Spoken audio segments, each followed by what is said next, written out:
მოგესალმებით ეთერში ახალი 12-ზე თორნიკა გვერდჩუაძესთან ერთად. Am წუთებში მთავარ პროკურატურაში სპეციალური ბრიფინგი იწყება, სადაც გუშინ დაკავების საფუძველი შესახებ ინფორმაციას წარმოადგენენ პირდაპირ ეთერს ჩვენ რამდენიმე წუთში შემოგთავაზებთ, ახლა კი განვასხვავებთ გამოშვებას. მთავარი პროკურატურა დაკავებულთა სიას აქვეყნებს, როგორც განცხადებაშია ნათქვამი სხვადასხვა სახის დანაშაულთა ჩადენის ფაქტებზე დაკავებულები არიან საქართველოს შინაგან საქმეთა სამინისტროს კონსტიტუციური უსაფრთხოების დეპარტამენტის დირექტორი ლევან ქარდავა და მისი მოადგილე ვახტანგ ბოჭორიშვილი. კონსტიტუციური უსაფრთხოების დეპარტამენტის პირველი მთავარი სამმართველოს უფროსი გიორგი ყავლაშვილი, კონსტიტუციური უსაფრთხოების დეპარტამენტის მოადგილე ზალმა ისურაძე, კონსტიტუციური უსაფრთხოების დეპარტამენტის მეოთხე სამმართველოს უფროსი ერმალოს ებანოიძე და მოადგილე ვასილ ჯამალაშვილი, კონსტიტუციური უსაფრთხოების დეპარტამენტის მეოთხე სამმართველოს უფროსის მოადგილე ავთანდილ სოლომონიშვილი, შინაგან საქმეთა სამინისტროს ოპერატიულ-ტექნიკური დეპარტამენტის უფროსის მოადგილე ბექა კვარაცხელია, კონსტიტუციური უსაფრთხოების დეპარტამენტის მესამე სამმართველოს უფროსის მოადგილე გიორგი ჯავახაძე, კონსტიტუციური უსაფრთხოების დეპარტამენტის მესამე სამმართველოს უფროსის მოადგილე ალექსანდრე ბოცვაძე, შინაგან საქმეთა ministris ყოფილი მოადგილე თბილისის მერის მოადგილე შოთა ხიზანიშვილი, კონსტიტუციური უსაფრთხოების დაცვის დეპარტამენტის დირექტორის მოადგილე ვაჟა ლილუაშვილი.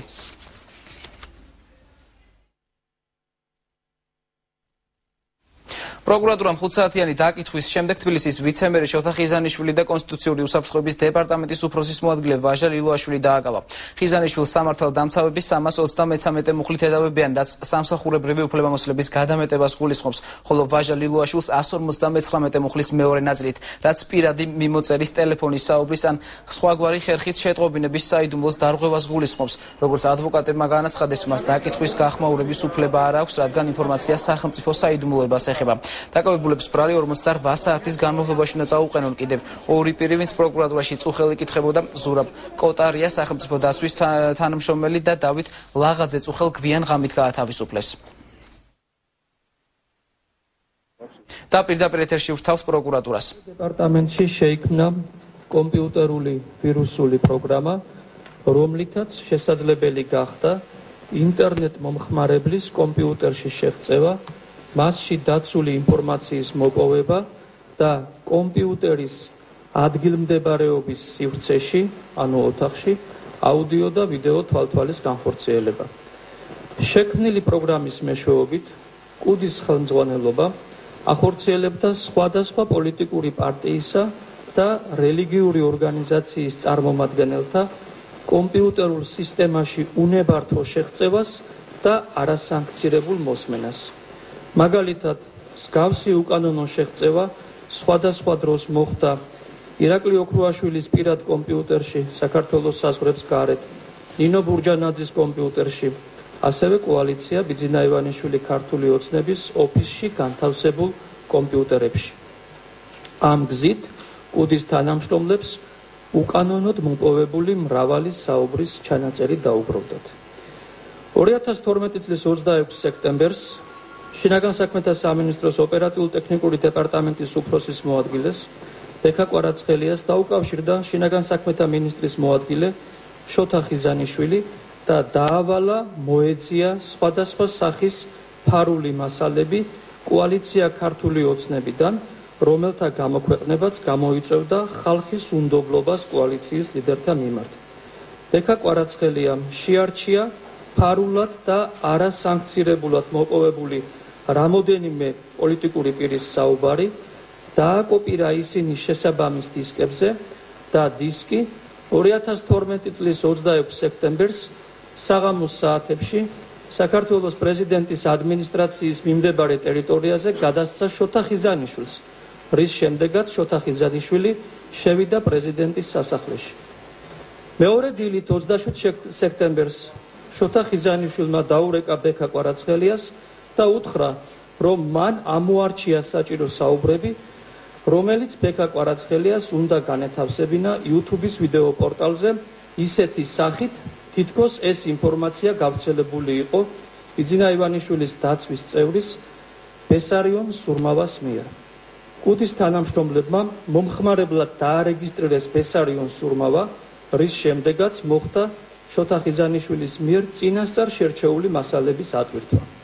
ასეთი წესით განხორციელდა 2012 წლის 27, 28 და 29 სექტემბერს ქართული ოცნების სხვადასხვა წევრთა საუბრების გამოქვეყნება რომელიც ხდებოდა შოთა ხიზანიშვილის მითითებით. ბიძინა ივანიშვილის დაცვის წევრის ბესარიონ სურმავას გამოყენებას წინ უსწრებდა კუდის თანამშრომელთა დანაშაულებრივი ქმედება, რომელიც ბესარიონ სურმავას მიმართ იქნა ჩადენილი. კერძოდ, კუდის თანამშრომელთა მიერ უკანონოდ იქნა მოპოვებული ბესიკ სურმავას პირადი ცხოვრების ამსახველი ვიდეო ჩანაწერი, რაც გამოიყენეს ამ უკანასკნელის მიმართ შანტაჟის იარაღად და მასზე ზემოქმედების მოსახდენად. იმის შიშით, რომ უკანონოდ მოპოვებული პირადი ცხოვრების ამსახველი მაკომპრომეტირებელი ვიდეო მასალა არ გამოქვეყნებულიყო, ბესიკ სურმავა დათანხმდა კუდის თანამშრომელთა მიერ უკანონოდ მოპოვებული სატელეფონო საუბრები თავისი სახელით გაესაღებინა. 2012 წლის 27 სექტემბერს გამთენიისას ბესარიონ სურმავა კუდის თანამშრომელთა მიერ გადაყვანილი იქნა მოდულის შენობაში. ბესარიონ სურმავას წახალისების მიზნით შოთა ხიზანიშვილმა დაავალა კონსტიტუციური უსაფრთხოების დეპარტამენტის მეორე მთავარი სამმართველოს უფროსის მოადგილეს ვახტანგ ბოჭორიშვილს, რომ მისთვის შინაგან საქმეთა სამინისტროს სახელით $100,000 შეეთავაზებინათ. თუმცა საბოლოოდ ბესიკ სურმავასთან საუბრის შემდეგ მას გასამრჯელოს სახით €150,000 გადაუხადეს. ეს ფული ბესიკ სურმავას გადაეცა მოდულის შენობაში და საამისოდ გამოყენებული იქნა ერთ-ერთი სისხლის სამართლის საქმეზე ნივთმტკიცების სახით ამოღებული ფულად თანხა. ამის შემდეგ ბესარიონ სურმავას გადაეცა წინასწარ მომზადებული ტექსტი, რომლის შინაარსიც მან ვიდეო კამერის წინ გამოთქვა. ამის შემდეგ ბესარიონ სურმავა აღარ გაუშვეს, იგი გადაყვანილი იქნა აჭარაში, სადაც მას რამოდენიმე დღით აღუკვეთეს თავისუფლება. გარდა აღნიშნულისა, დაკავებულ პირთა ჩვენებიდან ირკვევა სხვა დანაშაულის ჩადენის ფაქტიც. კერძოდ, კონსტიტუციური უსაფრთხოების დეპარტამენტის პირველი მთავარი სამმართველოს უფროსის გიორგი ყავლაშვილის მიერ მიცემული ჩვენებიდან ირკვევა, რომ საბაჟო დეპარტამენტის ხელმძღვანელობას მიღებული ჰქონდა დავალება, რომ ბიძინა ივანიშვილთან და ქართულ ჯგუფთან დაკავშირებული ყველა ფირმის მიერ შემოტანილი ტვირთების შესახებ ეცნობებინა კუდის ხელმძღვანელობისათვის. ასეთი ინფორმაციის მიღების შემდეგ კონსტიტუციური უსაფრთხოების დეპარტამენტის მუშაკები უშუალოდ ახდენდნენ საქართველოს საბაჟო საზღვარზე გარკვეული ტვირთების გაჩერებას და ელექტროტექნიკის მწყობრიდან გამოყვანას, რათა მათი შემდგომი გამოყენება შეუძლებელი გამხდარიყო.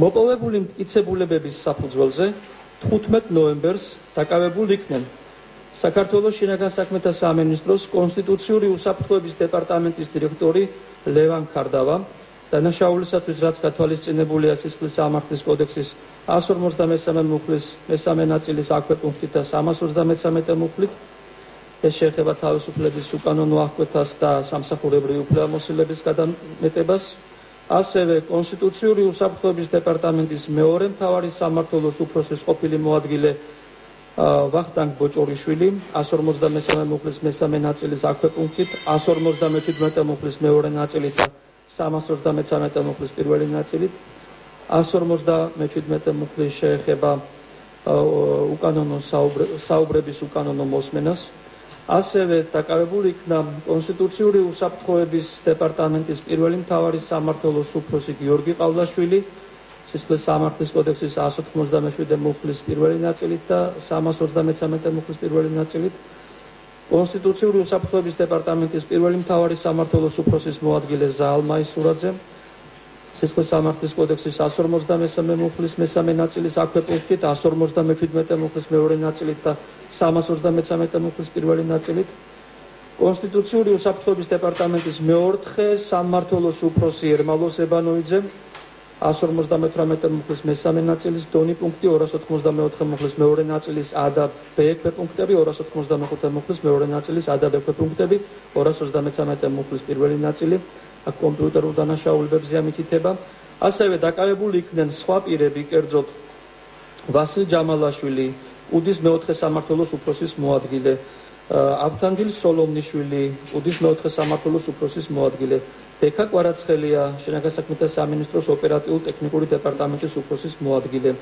გიორგი ჯავახაძე, კონსტიტუციური უსაფრთხოების დეპარტამენტის მესამე სამმართველოს უფროსის მოადგილე. ასევე ალექსანდრე ბორცვაძე, კონსტიტუციური უსაფრთხოების დეპარტამენტის მესამე სამმართველოს უფროსის მოადგილე, შოთა ხიზანიშვილი, შინაგან საქმეთა მინისტრის ყოფილი მოადგილე, რომელსაც ამჟამად წარდგენილი აქვს სისხლის სამართლის კოდექსის 333 მუხლის პირველი ნაწილი, ასევე კონსტიტუციური უსაფრთხოების დაცვის დეპარტამენტის დირექტორის მოადგილე ვაჟა ლელუაშვილი, რომელსაც წარდგენილი აქვს 159 მუხლის მეორე ნაწილის განიქვეყუნთი. ხსენებულ საჯარო მოხელეებს დღეს წარედგინებათ ბრალდებები დაზუსტებული კვალიფიკაციით, რის შემდეგაც ბრალდების მხარე შუამდგომლობით მიმართავს სასამართლოს მათთვის აღკვეთი ღონისძიების შეფარდების შუამდგომლობით. რაც შეეხება ამ დანაშაულთა ჩადენაში მონაწილე სხვა ხელმძღვანელი პირების პასუხისმგებლობის საკითხს, გრძელდება გამოძიება და მათ შესახებ საზოგადოება შეითხოვს უახლოეს ხანში. დიდი მადლობა.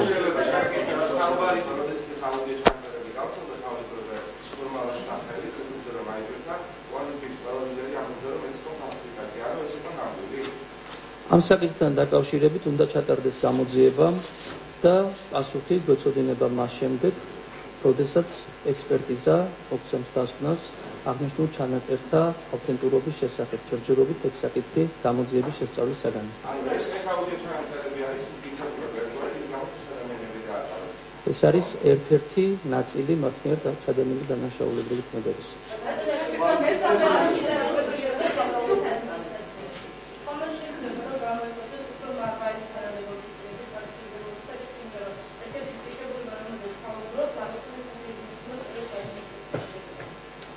გამოძიება გრძელდება და ბუნებრივია მოხდება გამოკვლევა შემდგომი ეტაპებისა, თუ რა მოხდა, როგორ მოხდა. ჩვენ დღეს მოგაწოდეთ ხელთ იმ დონის ინფორმაცია, რა დონეზეც გამოძიება არის მისული.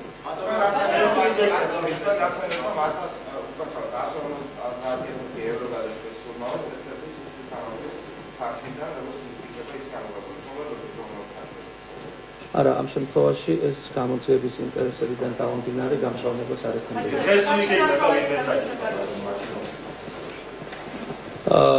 ზუსტად ვერ გეტყვით, გამოძიება მიმდინარეობს, საგამოძიებო ჯგუფი მუშაობს, მათ აქვს თავიანთი პროგრამა და შესაძლებელია იყოს დანიშნული. მესამე და მეოთხე აღნიშნულებს მესამე და მეოთხე სამმართველოების ორვერი უფროსების ორვერი მოაწოდია და კავშირთან ხელმძღვანელობის პასუხისმგებლობის საკითხი შეიძლება. გამორიცხული არ არის, უბრალოდ არსებული ჩვენებების საფუძველზე დაკავებული იქნენ ის პირები, რომელთა პასუხისმგებლობა უკვე გამოიკვეთა. ხოლო მომავალში სხვა პირთა პასუხისმგებლობის საკითხის გამორკვევის კვალობაზე გამორიცხული არაფერი არ არის. ასევე ეს ზურაბ კოტარიასთან დაკავშირებით ის არის ამჟამად სახელმწიფო დაწესებულებების სამსახურის თანამშრომელი, თუმცა მანამდე იყო ოპერატიულ-ტექნიკური დეპარტამენტის ხელმძღვანელი, უშუალოდ ამის უწყებად ექვემდებარებოდა ოსმენები და ორგანოების მიზნებზე არის დაკავებული ვაჟა ლელუაშვილი. ამ მიმართულებით თუ შეიძლება რომ ზურაბ კოტარიას განმეორებითი დაკითხვა მოხდეს და შემდგომში გამორიცხული არის პარამის ის ფაქტი, რომ ეს ადამიანი არ არის დაკავებული, მიანიშნებს იმას, რომ გამოძიებას ამ ეტაპზე არ გააჩნია სამხილი მის მიმართ, რომ გამოიკუთოს მისი პასუხისმგებლობა. ხოლო მომავალში რა მოხდება, ამაზე პროგნოზირება ძნელია, ვიმოქმედებთ ისე, როგორც გამოირკვევა ქმედებები.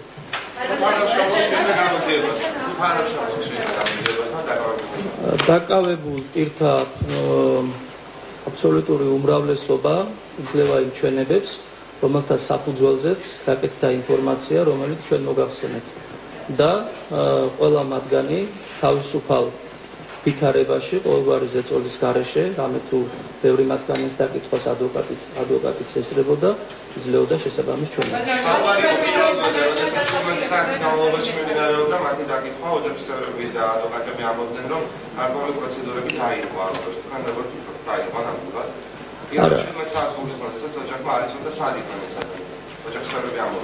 გასაგებია, ოჯახის წევრების პოზიცია დაკითხვა მიმდინარეობდა თავისუფალ ატმოსფეროში, მოწმეებს მათი სურვილის მიხედვით ეძლეოდათ შესვენება იმისათვის, რომ თუ ასეთი საჭირო იქნებოდა, მაგრამ რაიმე პრეტენზია თვით დასაკითხ პირთა მიმართ დაკითხვის დროსთან მიმართებაში არ გაცხადებოდა.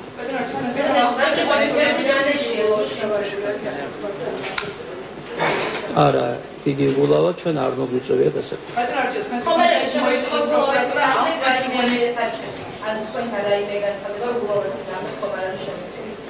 ჩვენთან არის ათასობით განცხადება შემოსული, ამიტომ ვერ გიპასუხებთ გადაჭრით ან ხოს ან არას.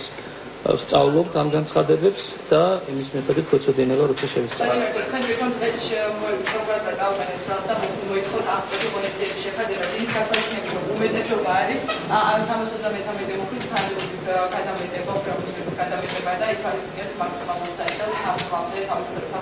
თქვენ მოითხოვთ აქტიურობას ამ ადამიანებისაც თუ შესაძლებელია რომ დილავის სახით შეფარდება მოითხოვოთ ეს უკეთესობა. არა, ჩვენი პრეროგატივა განსაზღვრავს ჩვენი მოთხოვნა. ბუნებრივია ნაწილ პირთა მიმართ იქნება მოთხოვნა პატიმრობისა, ხოლო ნაწილ პირთა მიმართ ვფიქრობთ რომ გირავო მოვითხოვოთ. ასე რომ აი ამას უახლოეს დროში განსაზღვრავთ და ეს თქვენთვის ცნობილი იქნება დღის განმავლობაში, როდესაც ასეთი შუამდგომლობა წარადგინება სასამართლოს.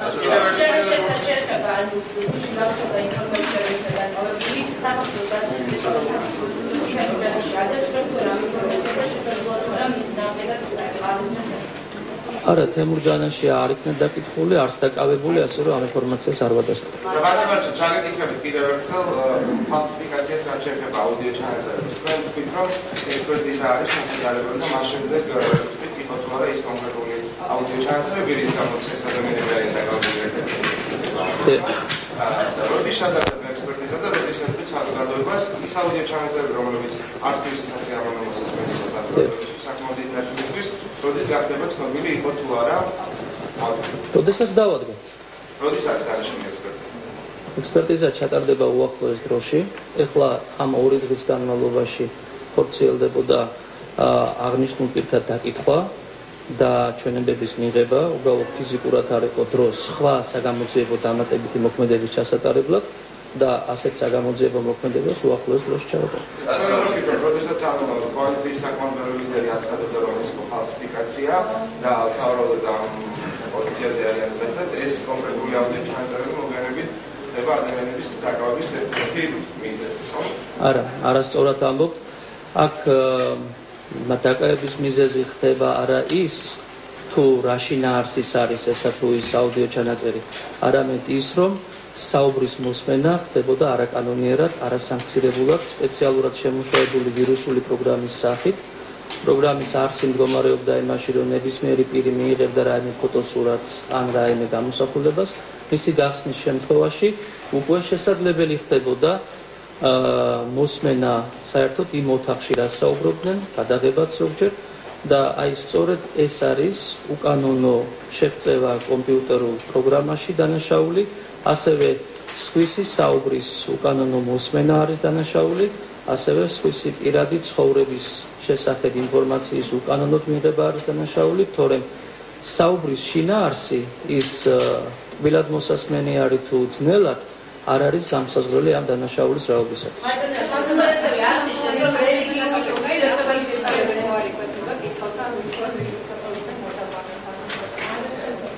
ეს თემა ამ შემთხვევაში როგორც ხედავთ ახალაესთან დაკავშირებული არ არის, ხოლო ახალი ეპიზოდები აუცილებლად არის ერთი ეპიზოდი, რომლის შესახებაც დღეს გახდება ალბათ ცნობილი, ან მაქსიმუმ ხვალდია.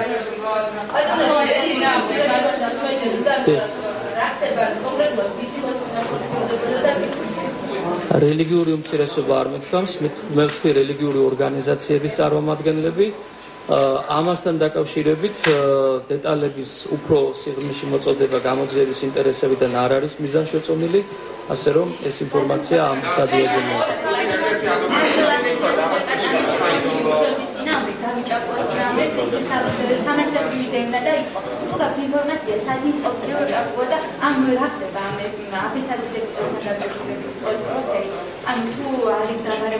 ჩვენი ინფორმაციით ჭაკვა არ არის საქართველოში, მიმდინარეობს გამოძიება.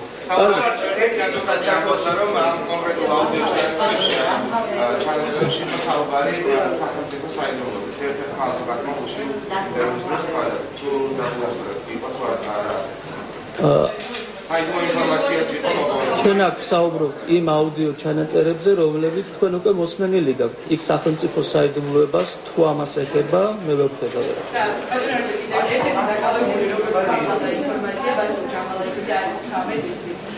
ამ ადამიანს ელავებიან ჰაკერული პროგრამა, ჰაკერულად ინფორმაციის მოპოვება. გავრცელდა ინფორმაცია, რომ ამ მოპოვებული ინფორმაციის შორის იყო ბიზნეს ევანშვილის პირადი ფოტოები და აუდიო მასალა, რომელიც გავრცელდა სოციალურ ქსელში. ადაპტირებული თუ არა ამ ინფორმაციას. ამასთან დაკავშირებით მოგვიანებით ვეთქვით დაზუსტებულ პასუხს ამ ეტაპზე. ოფირი მებატონე და ამავდროულად მოიჯარეს, მაგრამ შემოჭრილია პოსტაკის პროგრამები. იამ კიდევ რომ მაგალითად ეკონომიკის მაგალითად კონტრაქტი და ამავდროულად მან შემოერთვა საქართველო აქტიების საქართველო ვაგენტი შიმავდები. იამ რომ ბატონო ეჯერაშვილის უშუალოდ არის პირადად არ ვიცნობ, არ გამოვრიცხავ, რომ მიმდინარეობდეს სამსაქმის გამოძიება ჩვენთან და შესაბამისი შედეგები გახდება ცნობილი. მადლობა, ნახვამდის. ეს იყო პირდაპირ ჩართვა მთავარი პროკურატურიდან, სადაც არჩილ კბილაშვილმა კომპიუტერებში უკან ნოც შეღწევაზე ისაუბრა, რომელსაც კუდის მაღალჩინოსნები ახორციელებდნენ, ასევე საუბარი იყო სკანდალურ ჩანაწერებზე, რომელშიც ბიზნესმენის პირადი მცველი ფიგურირებდა. განვაგრძობთ გამოშვებას. სამართალდამცავებმა წუხელშინაგა საქმეთა მინისტრის ყოფილი მოადგილის და ვიცე-მერის შოთა ხიზანიშვილის სახლი და კაბინეტი გაჩრიგეს. მერის პრესპიკერის ინფორმაციით პროკურატურის წარმომადგენლები მერიაში ღამის 12 საათზე მივიდნენ. ბაჩო დოლიძის განცხადებით სამართალდამცავებს ჩხრეკისას არავითარი დოკუმენტაცია არ წარუდგენიათ. კაბინეტის პარალელურად ხიზანიშვილის საცხოვრებელი სახლის გაჩრიგეს. თავები. ვითხარი. წერებიან ახლა. რამდენი ერთიანი საათი არავითარი სხვა ის საბუთიც ყოველგვარი გაფრთხილების გარეშე ღამის 12 საათზე მოვიდნენ სამართალდამცავი წარმომადგენლები, მოითხოვეს უფროსობასთან შეხვედრა, რასაკვირველია ჩვენ შევხვდით, რის შემდეგაც მოგთხოვეს თბილისის მერის მოადგილეს ოთახის ჩხრეკა.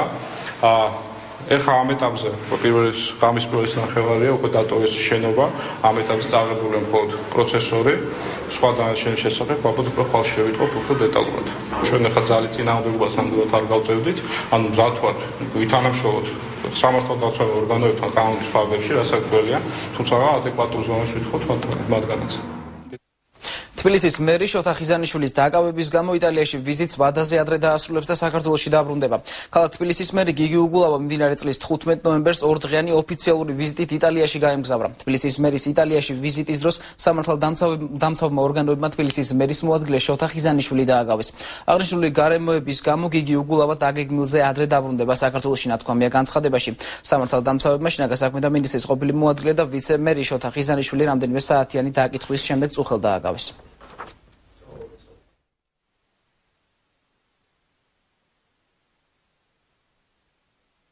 სამუშაო ვიზიტი არის ოფიციალური ვიზიტი, ორდღიანი, ორდღეში ჩვეულებრივად დაბრუნდება, არავითარი პრობლემა არ აქვს. და ეს არ შეუშლის ხელს იმას, რომ არის თავდები ხიზანიშვილის ნამდვილად არ შეუშლის, ნამდვილად ორდღეში აქ იქნება ერთი დღე უკვე გასული. პატიმარი ლევან გოგიჩაიშვილი პრეზიდენტის შეწყალებაზე უარს ამბობს პარლამენტის მიერ დაფუძნებული პოლიტიკური ნიშნით დაპატიმრებულ და დევნილ პირთა შემსწავლელი ჯგუფის მიერ პოლიტპატიმრად აღიარებული გოგიჩაიშვილი პრეზიდენტის პირადი მოთხოვნით შეიწყალეს. მშავდებულის განცხადებით ის სრულიად უკანონოდ დააკავეს. პოლიტპატიმარი უკვე ესაუბრა ელენე თევდორაძეს. ლევან გოგიჩაიშვილი მომავალში საქმის ხელახალ განხილვას მოითხოვს, მანამდე კი საპატიმროში რჩება.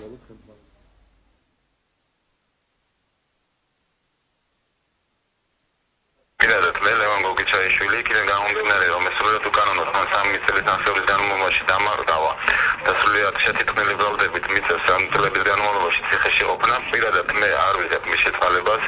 მე მას მოვუწოდებ, რომ თავი არ შეიწუხოს ამ ხელმოწერისაგან, ამ პროვოკაციისაგან, იმიტომ რომ მიმაჩნია, რომ აი ამ პერიოდში მისი ეს ნაბიჯი არის წინა წლის პროვოკაცია. მასთან დაკავშირებით იგივე პოზიცია გააჩნია ჩემს მეგობრებს, რომლებიც ჩემთან ერთად იმყოფებიან, მე ჩემს სამფლობელოში, მე ვარ ვაჩნაძეს.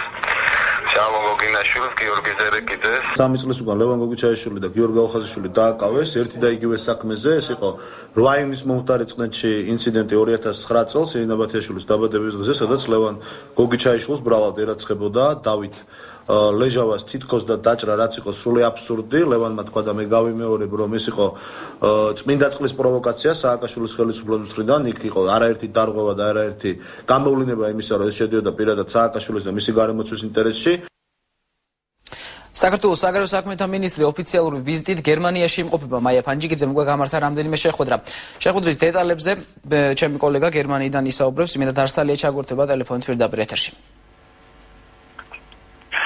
თორნიკ მეორე დღეა საქართველოს საგარეო საქმეთა მინისტრი გერმანიაში ოფიციალურ შეხვედრებს მართავს. გუშინ საღამოს ბერლინში მაია ფანჯიკიძე ეროვნულ კოლეგას გიდო ვესტერველეს შეხვდა. ministrებს შორის პირისპირ საუბარი დაახლოებით 30 წუთი მიმდინარეობდა, რის შემდეგაც ორი ქვეყნის ურთიერთობები ministrებმა გაფართოებული შემოგვიელობით ასე ვთქვათ სამუშაო აღშამზე განიხილეს. შეხვედრის შემდეგ ვესტერველემ პირადად გააცილა მისი ქართველი კოლეგა. გერმანიაში ვიზიტის დროს საქართველოს საგარეო საქმეთა მინისტრი საგარეო პოლიტიკის საკითხებში საკმაოდ გავლენიან ადამიანებს შეხვდა. პირველი შეხვედრა, რომელიც ფანჯიკიძემ გერმანიაში გამართა, ანგელა მერკელის მრჩეველი საგარეო და უსაფრთხოების საკითხებში კრისტოფ კოისგენი იყო. ყველა ოფიციალურ შეხვედრაზე განხილვის მთავარი საკითხი, რაც მოუნდა საქართველოს გერმანიის ურთიერთობებია ყველა მიმართულებით. საქართველოს ევროინტეგრაცია და გერმანიის როლი ამ საკითხში. მინისტრმა თავის გერმანელ კოლეგასთან რუსეთ-საქართველოს ურთიერთობების საკითხის განიხილა. შეხვედრები გაიმართა საგარეო ურთიერთობათა გერმანულ საბჭოში, სადაც მინისტრი მაია პანჯიკიძე მოხსნებით გამოვიდა. შეხვედრა კითხვა-პასუხის რეჟიმში მიმდინარეობდა და ამ ცნობილი გერმანელი ანალიტიკოსები და პოლიტიკოსები ესწრებოდნენ. ასევე გერმანული პრესა აქტიურობს, რომელიც მინისტრი პანჯიკიძის ვიზიტებით ძალიან არის დაინტერესებული. Deutsche Zeitung, Frankfurt Allgemeine Zeitung და Financial Times Deutschland. მინისტრი პანჯიკიძე ადენაუერის პონჩი გამართავს ბოლო შეხვედრას ფინისის დროით 3 საათზე. ის შემდეგაც საგარეო საქმეთა მინისტრის განჩი მაია პანჯიკიძე პირველ ოფიციალურ ვიზიტს დაასრულებს. ბოლოს დახოლდაგილი გვაქვს საქართველოს საგარეო საქმეთა მინისტრთან ვრცელი ინტერვიუ უახლოეს 10 შეხვდებით. ეს არის ახალი 12-ზე განვაგრძობთ გამოშვებას. შიმშილობის მესამე დღე კომპანია თელასის თანამშრომლებს ყოფილი კომპანიაში დასაქმებული კოლეგებით შეუერთდნენ. მათი მთავარი მოთხოვნა გათავისუფლებული თანამშრომლების სამსახურში დაბრუნება. მოშიმშილებს ჩემი კოლეგა გვანცა პაპავაძე ისაუბრა და დეტალებით ის პირდაპირ ეთერში ჩაგვერთვება. გვანცა მოგესალმებით ჩემ პირდაპირ ეთერში. ამ წუთებში თელასის ოფისთან კარვებია გაშლილი და კომპანიის ყოფილი და მოქმედი თანამშრომლების შიმშილობას განაგრძობენ. მოშიმშილების განცხადებით პროტესტის ამ ფორმით გამოხატვის მიზეზი კომპანიის გენერალური დირექტორის აშოტ მანუკიანის დაპირება გახდა, რომელიც ზურაბ არსოშვილის დროს გათავისუფლებულ 125 თანამშრომელს სამუშაო ადგილებზე აღდგენას დაპირდა. თანამშრომლების განცხადებით გათავისუფლებულების აღდგენა ორშაბათიდან უნდა მომხდარიყო, თუმცა კომპანიაში ეს პროცესი ჯერაც არ დაწყებულა. დღეს მოშიმშილეებს კომპანიის ორმა მოქმედმა თანამშრომლებმა სოლიდარობა გამოუცხადა, მათ მუშაობა შეწყვიტეს და შიმშილობა დაიწყეს. შიმშილობას აგრძელებს მოშიმშილეების. ჩვენ ძირითადი მოთხოვნა თავიდანვე გაჟღერდა, რომ ყველა 125 გაშვებული თანამშრომელი უპირობოდ დაბრუნებული იყო. კომისიამ დადო დასკვნა, რომ ყველა იყო გაშვებული უმიზეზოდ და გენერალურმა დირექტორმა თქვა, რომ ორშაბათს ყველას დავაბრუნებ თავის ადგილებზე, უკვე ბრძანება გამზადებული და მოხდა ისე, რომ ორშაბათს საერთოდ გენერალური დირექტორი აღარ იყო საქართველოში. სამშაბათს იგეგმება ფართომასშტაბიანი გაფიცვა და უბრალოდ პროფკავშირების მიერ იქნა გაჟღერებული ეს ფართომასშტაბიანი პროტესტის შესახებ. მე პირადად არ შემიძლია რომ ესეთ კომპანიაში ვიმუშაო, სადაც შეპირებები იყო და არ დააბრუნეს ეს ხალხი და ყველა მოქმედ თანამშრომელს თხოვდა მოვუწოდოთ, რომ იგივე გააკეთოს. თელასის ყოფილი და მოქმედი თანამშრომლები პროტესტს განაგრძობენ. მე შეგახსენებთ, რომ მათი ძირითადი მოთხოვნა არსოშვილის დროს გათავისუფლებული 125 ადამიანის სამუშაო ადგილზე აღდგენაა. თანამშრომლების განცხადებით, იმ შემთხვევაში თუ მათი მოთხოვნები არ შესრულდება, ისინი სამშაბათს პროფკავშირების ორგანიზებით სრულმასშტაბიან გაფიცვას მოაწყობენ. მადლობა გვანცა, ეს გვანცა პაპავაძე იყო. სამი სამედიცინო დაწესებულების 240-მდე თანამშრომელი სამსახურის დაკარგვის მოლოდინშია. თბილისის მერიის ქონების მართვის სამსახურმა ოცნებებს დანიშნულ ელექტრონულ აუქციონზე ერთ ლოტად გამოიტანა სამკურნალო პროფილაქტიკური ცენტრი შუა ქალაქის შენობითა და კაპიტალის 100%-იანი წილით და მე-13 მოზრდილთა პოლიკლინიკის 100% შენობის გარეშე. ექიმები აცხადებენ, რომ კერძო ინვესტორის მოსვლის შემთხვევაში სამსახურის გარეშე დარჩებიან მოსახლეობა კი ხარისხიანი და ხელმისაწვდომი კლინიკების ნაცვლად კიდევ ერთ კერძო სამედიცინო ცენტრს მიიღებს, სადაც მკურნალობა ჩვეულებრივი მოქალაქეებისთვის ხშირ შემთხვევაში ხელმიუწვდომელია. სამკურნალო დაწესებულებების პრივატიზაცია გრძელდება. ამჯერად მერიის ქონების მართვის სამსახურმა სამკურნალო პროფილაქტიკური ცენტრი შუა ქალაქის შენობითა და კაპიტალის 100%-იანი წილით აუქციონზე გაიტანა. ამავე შენობაშია აფხაზეთის პოლიკლინიკაც, რომელიც თბილისში დევნილთა მთელ კონტინგენტს ემსახურება. ექიმთა რაოდენობა ფაქტიურად განახევრდება, ფაქტიურად ექიმებიც ექთნებით საერთოდ მედპერსონალი და ავადმყოფებისთვის ეს იქნება ძალიან არასასურველი ფაქტი იმ გაგებით, რომ გადასახადები ძალიან მოიმატებს. ელექტრონულ აუქციონზე იმავე ლოტში იყიდება მე-13 მოზრდილთა პოლიკლინიკის კაპიტალში წილის 100% შენობის გარეშე. ჩვენი სამედიცინო კოლექტივი, ჩვენი 25000 მოსახლე მოუთმენლად ველოდებით 1 იანვარს, როდესაც უნდა დაიწყოს ახალი მთავრობის მიერ შემოთავაზებული საყოველთაო ჯანდაცვის პროგრამა, მაგრამ ეხლა აღმოვჩნდით აი ესეთი სამწუხარო რეალობის წინაშე, რომ ჩვენ ვრჩებით ქუჩაში ბედის ანაბარა. ვიღაც ძალიან არის დაინტერესებული ამ ფაქტის გამოთავისუფლებით, რაც შეიძლება ჩქარა, რომ ჩვენ აღმოვჩნდეთ ქუჩაში და ეს ფაქტი ვიღაცის საკუთრება გახდეს. მერიის ქონების მართვის სამსახურში აცხადებენ, რომ ობიექტების გასხვისების შემთხვევაში მხოლოდ მესაკუთრე შეიცვლება. არ იცვლება მისი პროფილი. ეს ობიექტი გააგრძელებს ფუნქციონირებას იგივე პროფილით, ეს პირობა ითვალისწინებს აუქციონის პირობა. სამედიცინო დაწესებულების შესყიდვის სურვილს თავად ექიმები გამოთქვამენ. ისინი ფიქრობენ, რომ ინვესტორი ცენტრის მხოლოდ მცირე ნაწილს შეუნარჩუნებს პროფილს. შენობას კი ძირითადად კომერციული მიზნებისთვის გამოიყენებს. თუ მერის გადაწყვეტილებით აუცილებელია, რომ იყოს ახალი მეპატრონე, ჩვენ მზათავართ შევისყიდოთ კოლექტივმა პირდაპირ განკარგვის წესით ეს შენობა. მედიკოსთა პროფკავშირი პრივატიზაციის შესაძლო მიზეზებზე საუბრობს. ძალიან გავს ეს აი საბოტაჟური მომენტების ერთ-ერთ გამოვლინებას, რომ აიძულონ მედპერსონალი ქუჩაში გამოვიდნენ და კვლავ აგორდეს საპროტესტო ტალღები, გაფიცვები და ასე შემდეგ. მერის მიერ გამოცხადებული ელექტრონული აუქციონი 20 ნოემბერსაა დანიშნული. თბილისის განვითარების ფონდი ლიკვიდაციას გადაურჩა, თუმცა მისი ბიუჯეტის მიზნობრივ ხარჯვაზე კითხვები ისევ რჩება. ფონდის საქმიანობას პროკურატურა შეისწავლის. საკითხის მოკვლევა უკვე დაწყებულია. თბილისის მერი გიგი უგულავა ფონდის და მისი ყოფილი ხელმძღვანელის გიორგი საბანაძის საქმიანობით გამოძიების დაინტერესებას დედაქალაქის ადგილობრივ ხელისუფლებაზე ზეწოლად აფასებს. ძველი თბილისის მოსახლეობა ზამთარში უსახლკაროდ დარჩენა ემუქრება. ჯორბენაძის ქუჩის მცხოვრებლები თბილისის განვითარების ფონდის პროექტის ფარგლებში შეჩერებული რეაბილიტაციის გაგრძელებას ითხოვენ. არ შემოსასვლელი კარები გვაქვს, არც ტუალეტი გვაქვს, წესიერი, აბსოლუტ არაფერი, არ ჩუშები გვაქვს. წყალიც არ მაქვს, არამც თუ ცხელი წყალი, ცივი წყალიც აღარ მაქვს. აი ესე დღეში ვარ ჩავარდნილი. სულ ეხვეწებოდი ზამთარი მოგვადგა, გვიშველეთ ხალხმა. ფონდის ახალი ხელმძღვანელის დავით ავალიანის განცხადებით პროექტები კონტრაქტორებთან დავალიანების გამო შეჩერდა, თუმცა ამ დროისთვის პრობლემა მოგვარებულია. ჩვენ სამუშაოები გრძელი პერიოდი იყო, სანამ მივიწვდი მათ ფონდის ხელმძღვანელად იყო დროებით შეჩერებული, დავალიანების გამო იყო და ეს დავალიანები არ მოიფხვრა. ფაქტიურად ფული ყველა კონტრაქტორ ფირმას ჩაერიცხა უკვე. აქედან გამომდინარე, მათ ნაწილმა დაიწყო და გააგრძელა მუშაობა, ნაწილი ეხლა აგრძელებს მუშაობას. ქრისტიან დემოკრატების საკრებულოს ფრაქციის ლიდერმა ზაზა გაბუნიამ ფონდის ყოფილი დირექტორის გიორგი საბანაძის საქმიანობის შესწავლა პროკურატურას მოსთხოვა. გაბუნიას თბილისის მერი გიგი უგულავა გამოეხმაურა და ახალი მთავრობის ლობირებაში დაადანაშაულა.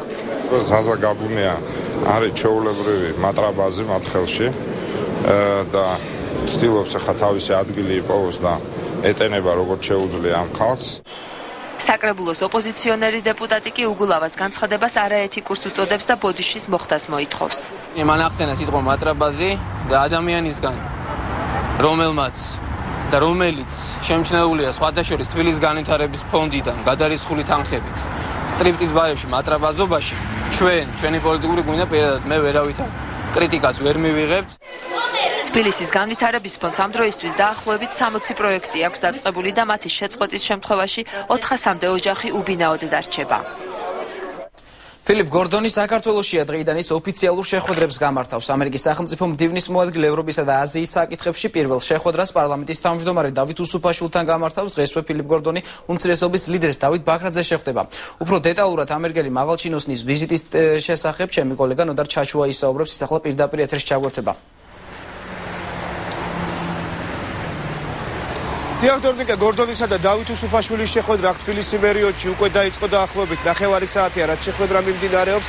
შეხვედრის დაწყების წინ არც ერთ და არც მეორე მხარეს კომენტარები მედიის წარმომადგენლებისთვის არ გაუკეთებია, თუმცა როგორც ჩვენთვის არის ცნობილი უკვე დასრულების შემდეგ, ჩვენ გვექნება შესაძლებლობა დეტალურად მოვისმინოთ ის ინფორმაციები, რომელიც გაცვალეს ამერიკულმა და ქართულმა მხარემ. როგორც ჩვენთვის არის ცნობილი, სავარაუდოდ გორდონის ჩამოსვლის მთავარი მიზეზი არის წინასაარჩევნო არჩევნების შემდგომი პერიოდის შესწავლა საქართველოში თუ რა მდგომარეობა თავად ინსტიტუტების თვალსაზრისით როგორ არის უკვე გადანაწილებული ხელისუფლება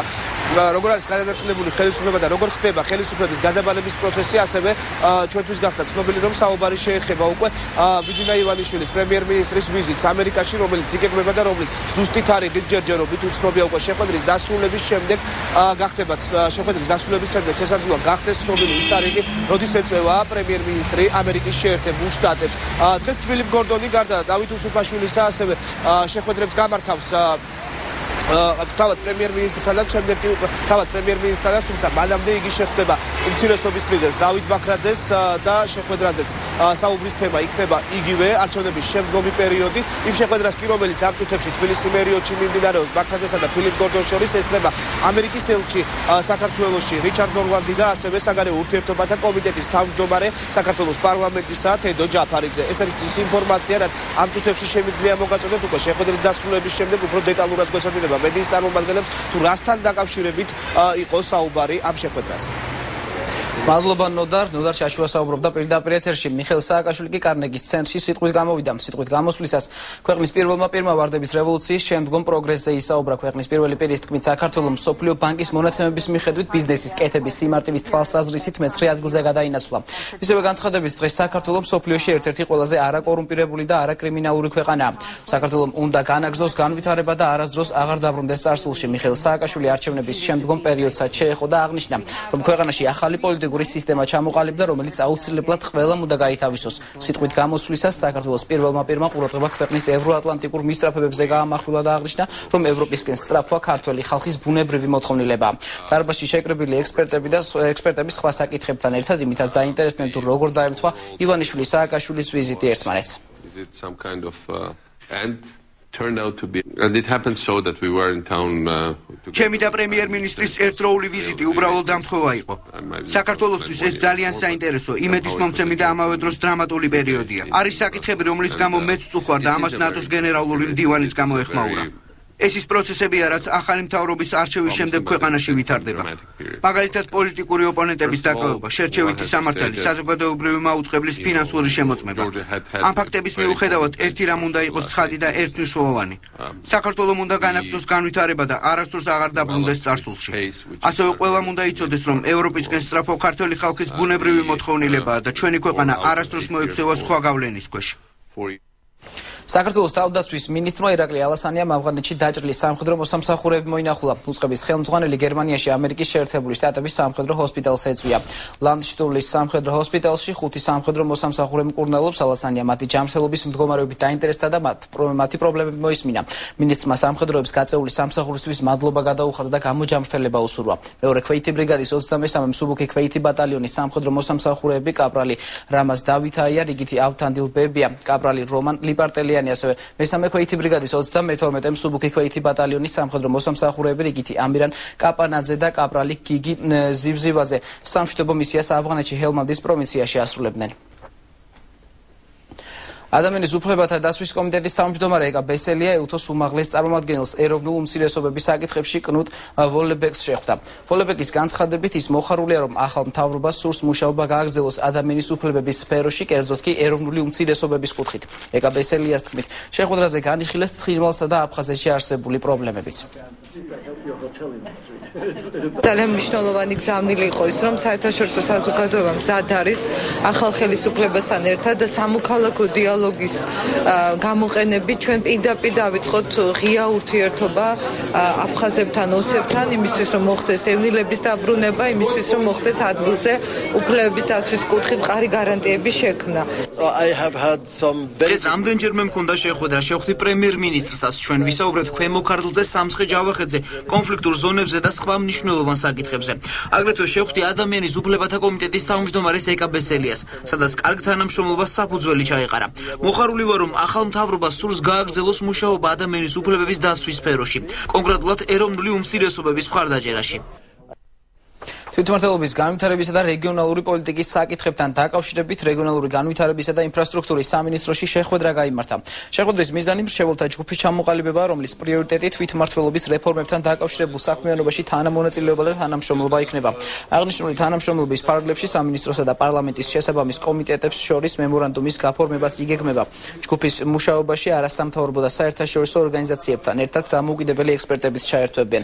მრჩეველთა ჯგუფის ჩამოყალიბების პროცესს სამინისტროში სამთავრობო სექტორისა და საერთაშორისო ორგანიზაციების წარმომადგენლებთან ერთად დამოუკიდებელი ექსპერტებიც დაესწრნენ.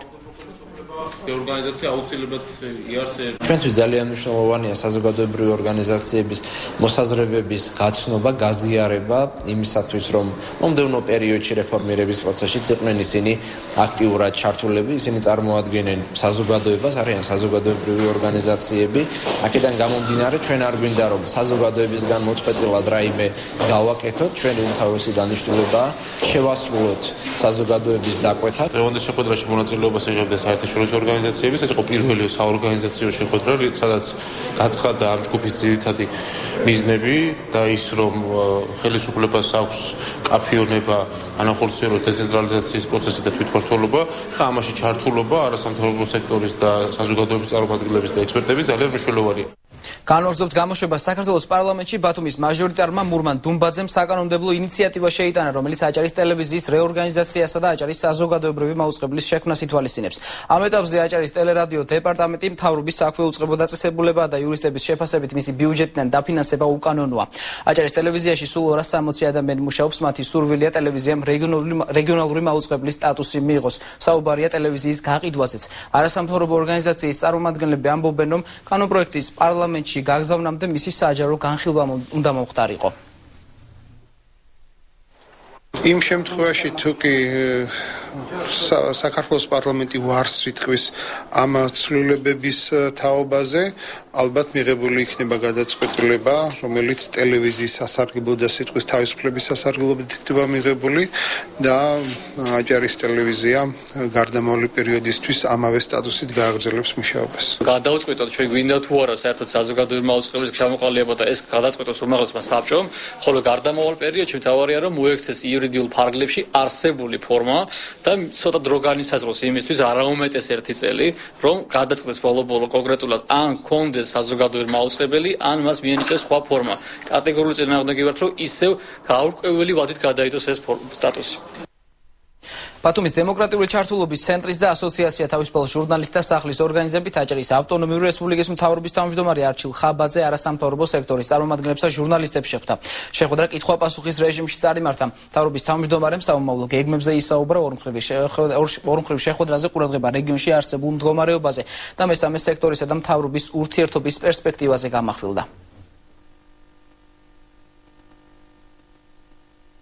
პასუხები მეტნაკლებად დამაკმაყოფილებელია გამომდინარე იქიდან, რომ დრო არ მოგცა იმის საშუალება ყველა საკითხი გაგვეხილა. საკმაოდ კარგი ინიციატივაც წამოვიდა, თუნდაც იქიდან გამომდინარე, რომ თუნდაც 2 თვეში ერთხელ მაინც მოხდეს საინიციატივო ჯგუფებთან შეხვედრა. ვიცით, რომ საკმაოდ ბევრი არასამთავრობო ორგანიზაცია მუშაობს აჭარის რეგიონში. ჩვენ დარგობრივად თუ სხვადასხვა თემებთან დაკავშირებით თხოვე არასამთავრობოებს, რომ მათი ინიციატივით ფორმატზე შეთანხმებული იყვნენ, იქნება ეს თვეში ერთხელ, 2 თვეში ერთხელ თუ სხვა, იმიტომ რომ არის საკითხები, რომლის სპეციალისტებიც უნდა მოვიწვიოთ მთავრობისგან და სამინისტროებიდან, ვინც ალბათ უფრო ყველაზე მეტად კომპეტენტური იქნება იმ შეკითხვებისთვის. ნიკო მუსხელიშვილის სახელობის გამოყენებითი მათემატიკის ინსტიტუტის თანამშრომლები შენობის გაყიდვის ფაქტს აპროტესტებენ, როგორც თანამშრომლები ამბობენ, შენობა პრემიერ-მინისტრ ვანო მერაბიშვილის თანხმობით კომპანია ახალ თბილის პირდაპირ მიყიდვის წესით გადაიცა. რის შესახებაც ინსტიტუტის თანამშრომლებმა მას შემდეგ გაიგეს, რაც ახალი თბილისის წარმომადგენლებმა შენობის დატოვება მოსთხოვეს. მათემატიკის ინსტიტუტის მეცნიერ მუშაკები შენობის გაყიდვის ფაქტის გამოძიებას ითხოვენ და დახმარებისთვის ახალ ხელისუფლებას მიმართავენ. იმიტომ რომ ის ყიდიდა მანამდე, სანამ აკადემიი და სახელმწიფო გამოცდილ მათემატიკის ინსტიტუტის კოლექტივი შევიკრიბეთ იმისათვის, რომ გავაპროტესტოთ ინსტიტუტის შენობის გაყიდვის ფაქტი ჩვენ ამ ფაქტის წინაშე ძალიან მოულოდნელად დავდექით ინსტიტუტის შენობა როგორც ირკვევა გაყიდულია ძალიან საეჭვო ვითარებაში აბსოლუტურად გაუმჭვირვალე გარემოში პირდაპირ მიყიდვის წესის გამოყენებით ყველა დაუშვებელია ამ ხალხის ამ გვალწმოსილი ხალხის ქუჩაში გაშვება და ამისთან ტრადიციების მქონე ინსტიტუტის დახურვა და აქ რაღაცა გაუგებარი სავაჭრო ცენტრის აშენება. ტექნიკური უნივერსიტეტის თვითმმართველობა დამოუკიდებელ სტუდენტთა ასოციაციის აქციებს ეხმაურება. თვითმმართველობის პრეზიდენტის ალთანდილ ადეიშვილის განცხადებით სტუდენტთა გაერთიანება მზადაა საყოველთაო და აღიარებული დემოკრატიული პრინციპების გათვალისწინებით ურთიერთშეთანხმების საფუძველზე დაიწყოს მუშაობა ტექნიკური უნივერსიტეტის თვითმმართველობის დებულებაში ცვლილებების შეტანაზე.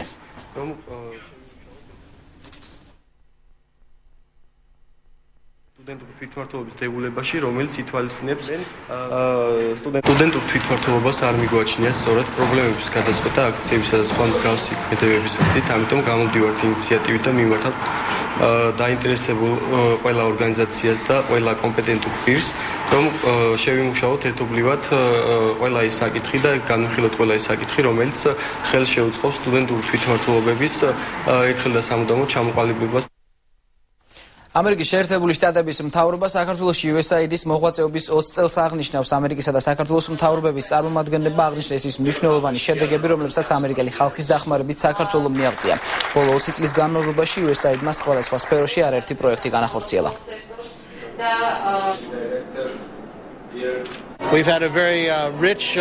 ჩვენ გქონდა ძალიან მჭიდრო ურთიერთობა და თანამშრომლობა საქართველოს მთავრობასთან, ასევე ვიყავით ჩართული მოქალაქეებთან და კერძო სექტორთან. ვიმედოვნებთ, რომ ჩვენი პროდუქტიული ურთიერთობა კვლავ გაგრძელდება.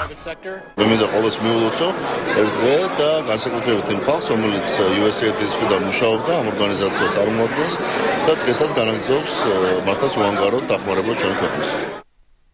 ისტორიული რეპრეზენტაცია ამ სახელწოდებით თბილისის სახელმწიფო უნივერსიტეტი აკადემიკოს მარიამ ლორთქიფანიძის დაბადების 90 წლის იუბილეს საერთაშორისო სამეცნიერო კონფერენციით აღნიშნავს. კონფერენციაზე ორი სექცია იმუშავებს, რომელზეც ქართული და უცხოელი მეცნიერების სხვადასხვა თემებზე მოხსენებებს წაიკითხავენ. ღონისძიების ფარგლებში უნივერსიტეტის პირველი კორპუსის ფოიეში მარიამ ლორთქიფანიძის ცხოვრებისა და მოღვაწეობის ამსახველი ფოტოებიც გამოიფინება. ძალიან მეამაღება ის, რომ მე ვიგრძენი, რომ ჩემს შრომას უქმა დარჩაული. საქმე მარტო მეცნიერულ მუშაობაში კი არ არის. მე მთელი ჩემი სიცოცხლე საზოგადოებას და განსაკუთრებით ახალგაზრდობას ვემსახურებოდი და ჩემთვის განსაკუთრებით სასიამოვნოა ის ამბავი, რომ ახალგაზრდობა ასე გამოეხმაურა ამ ჩემს საიუბილეოს დღეს. ყველას მადლობას მოვახსენებ. საიუბილეო თარიღი რასაკვირველია, განსაკუთრებით მნიშვნელოვანია ჩვენი უნივერსიტეტისთვის, იმიტომ რომ ბევრი ადამიანის ცნობიერებაში უნივერსიტეტი და ქალბატონი მარიამ ლორთქიფანიძე ერთმანეთთან ასოცირდება. განმოგზაურებთ გამოშვებას მთავარი პროკურორი შოთა ხიზანიშვილისა და კუდის დაკავებული მაღალჩინოსნების ბრალეულობის დეტალებზე საუბრობს.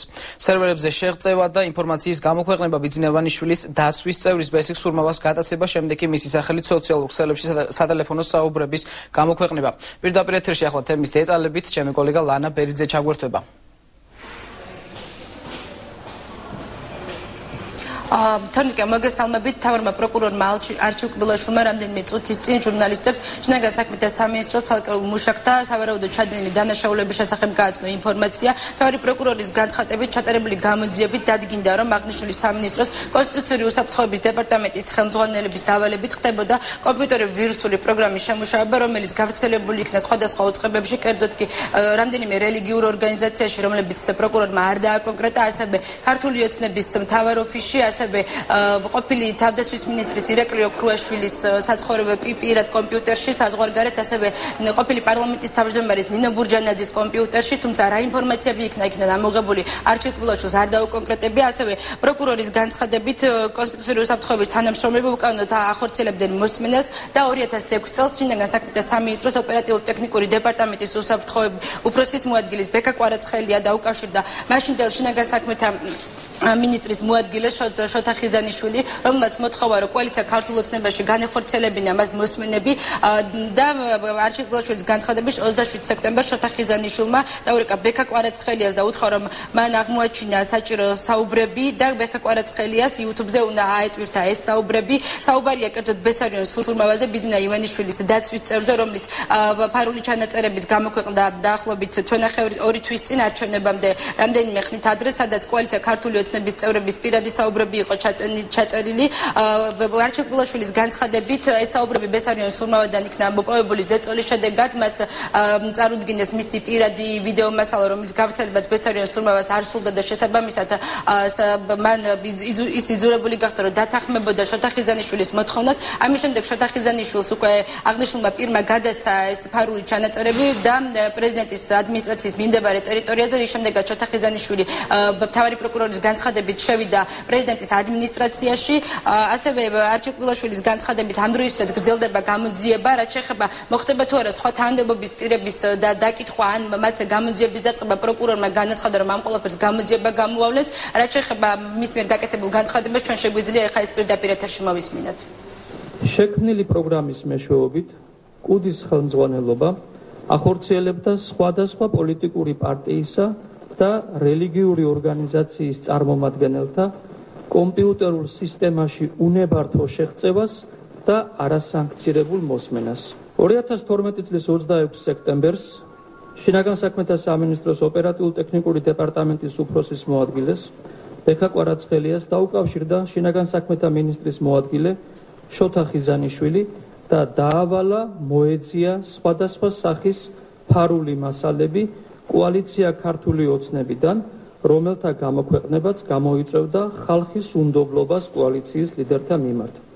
ბექა კვარაცხელიამ შეარჩია ფარულად და არასანქცირებულად მოპოვებული რამოდენიმე პოლიტიკური პირის საუბარი, დააკოპირა ისინი შესაბამის დისკებზე და დისკი 2012 წლის 26 სექტემბერს საღამოს საათებში საქართველოს პრეზიდენტის ადმინისტრაციის მიმდებარე ტერიტორიაზე გადასცა შოთა ხიზანიშვილს, რის შემდეგაც შოთა ხიზანიშვილი შევიდა პრეზიდენტის სასახლეში.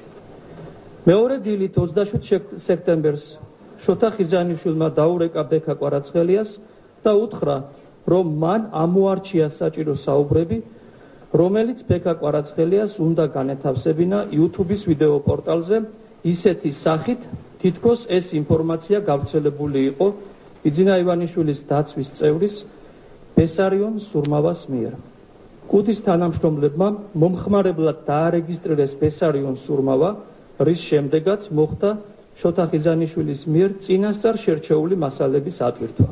ინფორმაციისა დაკავებულ პირთა ჩვენებიდან, როგორც არჩილ გულაშვილმა განაცხადა, ირკვევა, რომ სხვა დანაშაულებებსაც ჰქონდა ადგილი, კერძოდ კონსტიტუციური უსაფრთხოების დეპარტამენტის პირველი მთავარი სამმართველოს უფროსის გიორგი ყალოშვილის ჩვენებიდან ირკვევა, რომ მათ დავალებული ჰქონდათ საბაჟოზე ეკონტროლებინათ ქართულ ჯგუფის მიერ შემოტანილი ყველა ტვირთის შესახებ ინფორმაცია, ასევე ხდებოდა ამ ტვირთების განგებ დაზიანება. მთავარი პროკურორის განცხადებით, დღეს აღნიშნული პირების მიმართ მოხდება ბრალის ოფიციალურად წაყენება და სასამართლოს მიმართავენ, რომ შეეფარდოთ მათ აკვეთი ღონისძიება, თუმცა პროკურორმა დაძინა, რომ შესაძლოა ნაწილმაც მოხდეს გირაოს შეფარდების მოთხოვნა, ნაწილზე კი პატიმრობის.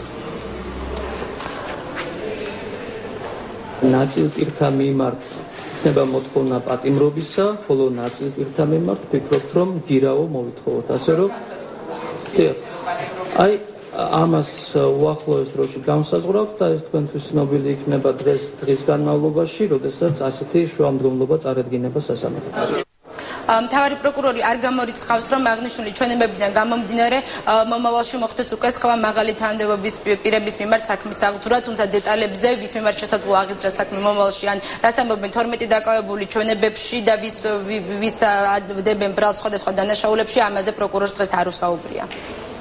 მთავარი პროკურატურიდან ლანა ბერიძე საუბრობდა. მთავარი პროკურატურა დაკავებულთა სიასაც აქვეყნებს, როგორც განცხადებაშია ნათქვამი, სხვადასხვა სახის დანაშაულთა ჩადენის ფაქტებზე დაკავებულები არიან. საქართველოს შინაგან საქმეთა სამინისტროს კონსტიტუციური უსაფრთხოების დეპარტამენტის დირექტორი ლევან ქარდავა და მისი მოადგილე ვახტანგ ბოჭორიშვილი, კონსტიტუციური უსაფრთხოების დეპარტამენტის პირველი მთავარი სამმართველოს უფროსი გიორგი ყავლაშვილი, კონსტიტუციური უსაფრთხოების დეპარტამენტის მოადგილე ზალმა ისურაძე, კონსტიტუციური უსაფრთხოების დეპარტამენტის მეოთხე სამმართველოს უფროსი ერმალო ზებანოიძე და მოადგილე ვასილ ჯამალაშვილი, კონსტიტუციური უსაფრთხოების დეპარტამენტის დეპარტამენტის მეოთხე სამმართველოს უფროსის მოადგილე ავთანდილ სოლომნიშვილი, შინაგან საქმეთა სამინისტროს ოპერატიულ-ტექნიკური დეპარტამენტის უფროსის მოადგილე ბექა კვარაცხელია, კონსტიტუციური უსაფრთხოების დეპარტამენტის მესამე სამმართველოს უფროსის მოადგილე გიორგი ჯავანაძე, კონსტიტუციური უსაფრთხოების დეპარტამენტის მესამე სამმართველოს უფროსის მოადგილე ალექსანდრე ბორცვაძე, შინაგან საქმეთა მინისტრის ყოფილი მოადგილე თბილისის მერის მოადგილე შოთა ხიზანიშვილი, კონსტიტუციური უსაფრთხოების დაცვის დეპარტამენტის დირექტორის მოადგილე ვაჟა ლილუაშვილი. სამართალდამცავებმა წუხელშინაგან საქმეთა მინისტრის ყოფილი მოადგილის და ვიცე-მერის შოთა ხიზანიშვილის სახლი და კაბინეტი გაჩრიგეს. მერიის პრეს-სპიკერის ინფორმაციით პროკურატურის წარმომადგენლები მერიაში ღამის 12 საათზე მივიდნენ. ბაჩო დოლიძის განცხადებით სამართალდამცავებს შხრეკისას არავითარი დოკუმენტაცია არ წარუდგენიათ. კაბინეტის პარალელურად ხიზანიშვილის საცხოვრებელი სახლი გაჩრიგეს. ყოველგვარი გაფრთხილების გარეშე ღამის 12 საათზე მოვიდნენ სამართალდამცავი წარმომადგენლები, მოითხოვეს უფროსობასთან შეხვედრა, რასაკვირველია ჩვენ შევხვდით, რის შემდეგაც მოგთხოვეს თბილისის მერის მოადგილეს ოთახის შხრეკა. ეხლა ამ ეტაპზე ღამის პირველი ნახევარია უკვე დატოვეს შენობა, ამ ეტაპზე წაღებულია მხოლოდ პროცესორი, სხვა დანარჩენი შესახებ ალბათ უკვე ხვალ შევიტყობ უფრო დეტალურად. ჩვენ ახლა ძალით წინააღმდეგობას ნამდვილად არ გავწევდით, ანუ მზად ვართ ვითანამშრომლოთ სამართალდამცავ ორგანოებთან კანონის ფარგლებში, რასაკვირველია, თუმცა ადეკვატურ ზონას ვითხოვთ მათგანაც. თბილისის მერი შოთა ხიზანიშვილის დაკავების გამო იტალიაში ვიზიტს ვადაზე ადრე დაასრულებს და საქართველოში დაბრუნდება.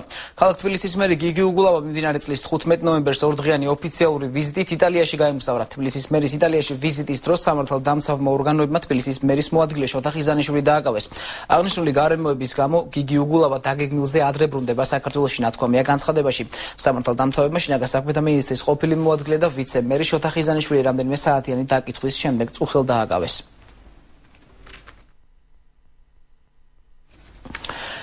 პატიმარი ლევან გოგიჩაიშვილი პრეზიდენტის შეწყალებაზე უარს აცხადებს. პარლამენტის მიერ დაფუძნებული პოლიტიკური ნიშნით დაპატიმრებულ და დევნილ პირთა შემსწავლელი ჯგუფის მიერ პოლიტპატიმრად აღიარებული გოგიჩაიშვილი პრეზიდენტის პირადი მოთხოვნით შეიწყალეს. მსჯავრდებულის განცხადებით ის სრულიად უკანონოდ დააკავეს. პოლიტპატიმარი უკვე ესაუბრა ელენე თევდორაძეს. ლევან გოგიჩაიშვილი მომავალში საქმის ხელახალ განხილვას მოითხოვს, მანამდე კი საპატიმროში რჩება. პირადად მე ლევან გოგიჩაიშვილი იქიდან გამომდინარე რომ ეს სრულიად უკანონოდ მან 3 წლის განმავლობაში განმავლობაში დამარყვა და სრულიად შეთქმული ბრალდებით მიწევს ამ წლების განმავლობაში ციხეში ყოფნა, პირადად მე არ ვიღებ მის შეწყალებას. მე მას მოვუწოდებ რომ თავი არ შეიწუხოს ამ ხელმოწერისაგან და ამ პროვოკაციისაგან, იმიტომ მიმაჩნია რომ აი ამ პერიოდში მისი ეს ნავიჯი არის წინასწრის პროვოკაცია. მასთან დაკავშირებით იგივე პოზიცია გააჩნია ჩემს მეგობრებს, რომლებიც ჩემთან ერთად იმყოფებიან, მე ჩემედეს ამ პრობლემაში მელოროჩნადეს ჩამო გოგინაშვილს, გიორგი ზერეკიძეს. 3 წლის უკან ლევან გოგიჩაიშვილი და გიორგი ალხაზიშვილი დააკავეს ერთი და იგივე საქმეზე. ეს იყო 8 ივნის მომხდარი წნეთში ინციდენტი 2009 წელს ელენა ბათიაშვილის დაბადების დღეზე, სადაც ლევან გოგიჩაიშვილს ბრალად ერაცხებოდა დავით ლეჟავას თითქოს და დაჭრა, რაც იყო სრული აბსურდი. ლევანმა თქვა და მე გავიმეორებ, რომ ეს იყო წმინდა წყლის პროვოკაცია სააკაშვილის ხელისუფლების მხრიდან. იქ იყო არაერთი დარღვევა და არაერთი გამოვლინება იმისა, რომ ეს შედიოდა პირადად სააკაშვილის და მისი გარემოცვის ინტერესში. საქართველოს საგარეო საქმეთა მინისტრი მაია ფანჯიკიძე ოფიციალური ვიზიტით გერმანიაში იმყოფება. მან უკვე რამდენიმე შეხვედრას გამართა.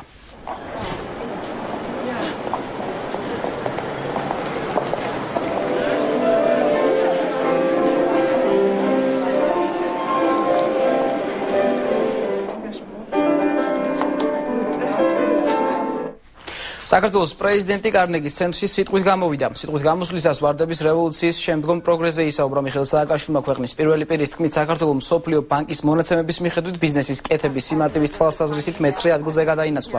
ისევე განცხადებით, დღეს საქართველოს მსოფლიოში ერთ-ერთი ყველაზე არაკორუმპირებული და არაკრიმინალური ქვეყანაა.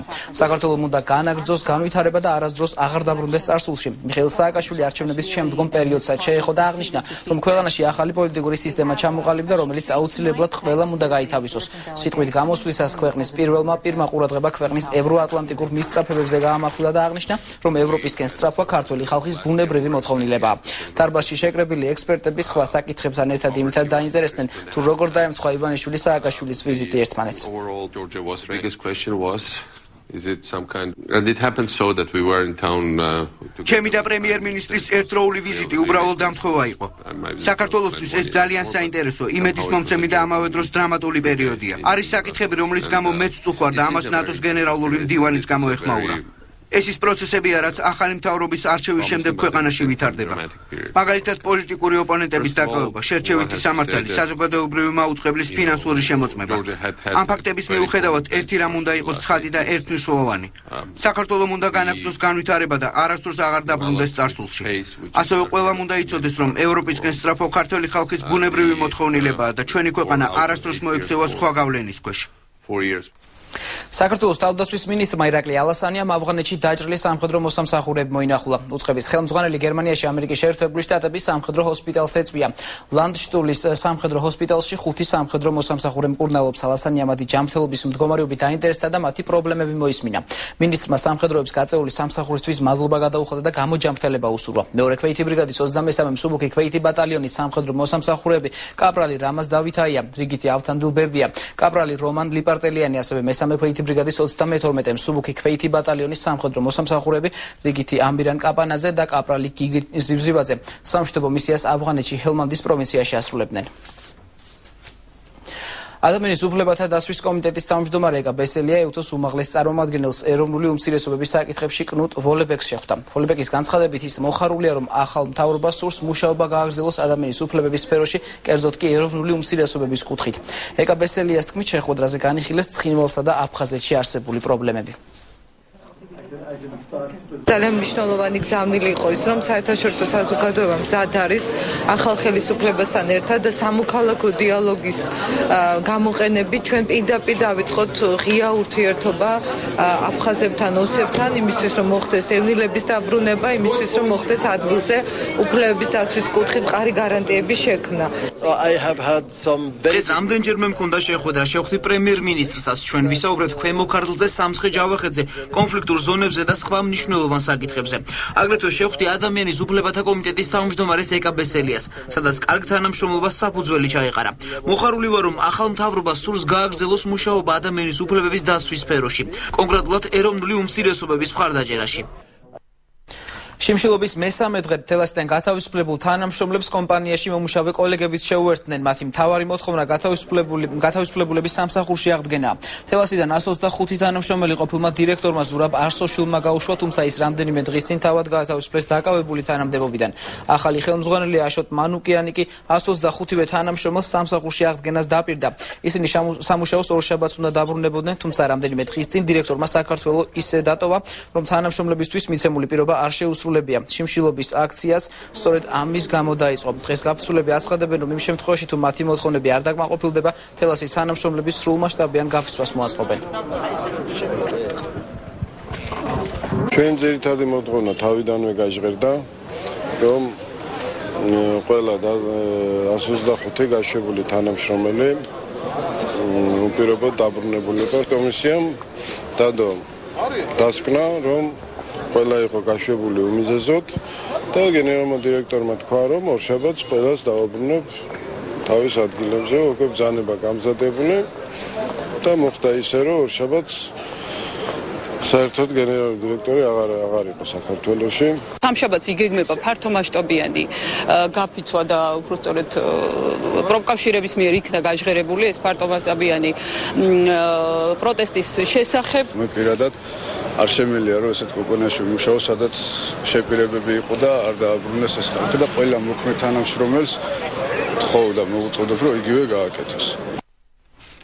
თბილისის საკრებულოს ფრაქცია ქრისტიან დემოკრატების თავმჯდომარე კონტროლის პალატას უნდობლობას უცხადებს და თბილისის ბიუჯეტის საფინანსო შემოწმებას მოწვეული აუდიტით ითხოვს.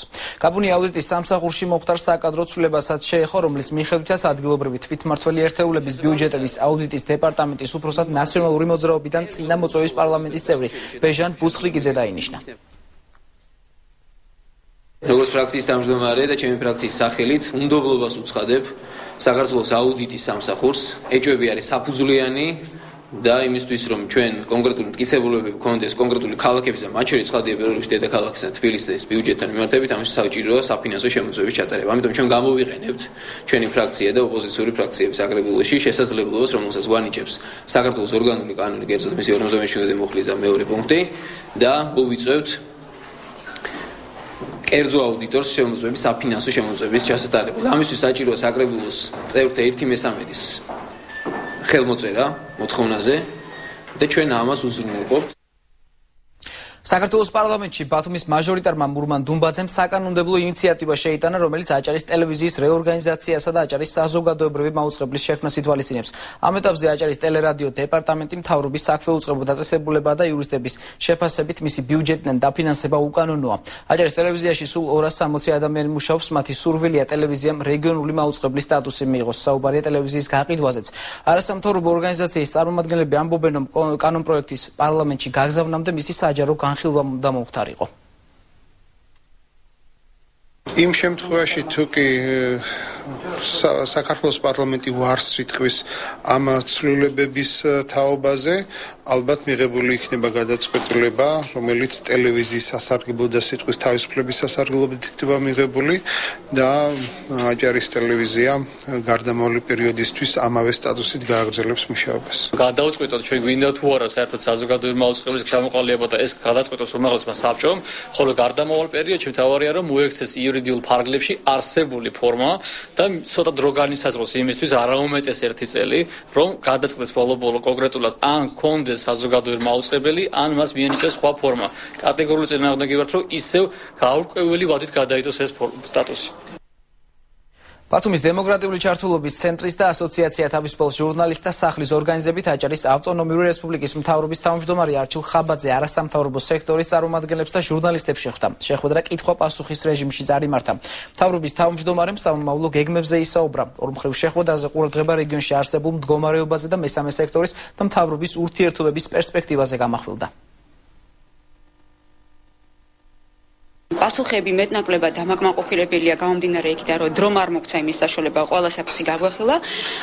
საკმაოდ კარგი ინიციატივაც წამოვიდა, თუნდაც იქიდან გამომდინარე, რომ თუნდაც ორ თვეში ერთხელ მაინც მოხდეს საინიციატივო ჯგუფებთან შეხვედრა. ვიცით, რომ საკმაოდ ბევრი არასამთავრობო ორგანიზაცია მუშაობს აჭარის რეგიონში. ჩვენ დარგობრივად თუ სხვადასხვა თემებთან დაკავშირებით თხოვე არასამთავრობოებს, რომ მათი ინიციატივით ფორმატზე შეთანხმებული იყვნენ, იქნება ეს თვეში ერთხელ, ორ თვეში ერთხელ თუ სხვა, იმიტომ რომ არის საკითხები, რომლის სპეციალისტებიც უნდა მოვიწვიოთ მთავრობისგან და სამინისტროებიდან, ვინც ალბათ უფრო ყველაზე მეტად კომპეტენტური იქნება იმ შეკითხვებისთვის. ლევან კალაძის საქმეზე ბრალდებული ლევან ცინცაძე საქმის ხელახალ გამოძიებას მოითხოვს. ცინცაძის ადვოკატებმა დღეს ხელახალ მთავარ პროკურატურას განცხადებით მიმართეს. ადვოკატები ეჭქვეშ აყენებენ ექსპერტიზის დასკვნას, რომლის მიხედვითაც ნაპოვნი ცხედარი ლევან კალაძეს ეკუთვნოდა. ისინი საქმის გაყალბებაზე საუბრობენ და აცხადებენ, რომ საქმე კვლავ გამოუძიებელია. ლევან კალაძე 2001 წელს გაიტაცეს, 2006 წელს კი გატაცებასა და მკვლელობაში ეჭვმიტანილი 4 პიროვნება დააგავეს. ბრალდებული ცინცაძე 25 წლიან სასჯელს ერთ-ერთ ბრალდებულის მერაბ ამისულაშვილის ჩვენების საფუძველზე იხდის, რომელთანაც მოგვიანებით პროკურატურამ საპროცესო შეთანხმება გააფორმა. საქმეში დევს დათვალიერების ოქმი. დათვალიერების ოქში ცალსახად წერია, რომ მას არ აქვს რამოდენიმე კბილი, ასევე არ აქვს ენის ქვედა ძვალი. ეს ის ნაწილებია, რომელი ნაწილებზე დაყრდნობითაც გაიცა დნმ-ის ანალიზი. აქედან გამომდინარე ისევ ძალიან დიდი კითხვა, თუ კი გვამს, რომელიც ამოგებული იქნა და მას არ ჰქონდა ეს ფრაგმენტები, როგორ შეიძლებოდა ექსპერტიზაზე გაეგზავნათ აღნიშნული ფრაგმენტები. ჩვენების თანახმად, რომელიც საქმეში არსებობს, ლევან კალაძე გაიტაცა 40-45 წლის მამაკაცმა. მაშინ ლევან ცინცაძე, რომელსაც პროკურატურის ბრალდებით უნდა ჩაედინა ეს ქმედება, ის იყო სულ რაღაც 25 წლის. არ დამიტოვებია არც ერთი ინსტანცია, არც ერთი პარტია, სადაც კი შეიძლებოდა ყველგან ხმა მივაწვდინე, მაგრამ უშედეგოდ და ნუ ჩემი ერთადერთი მოთხოვნაა და თხოვნაა ამ ახალი ხელისუფლების პირობებში, რადგან გაჩნდა იმედი სამართლიანობის ობიექტური გამოძიება ჩატარდეს.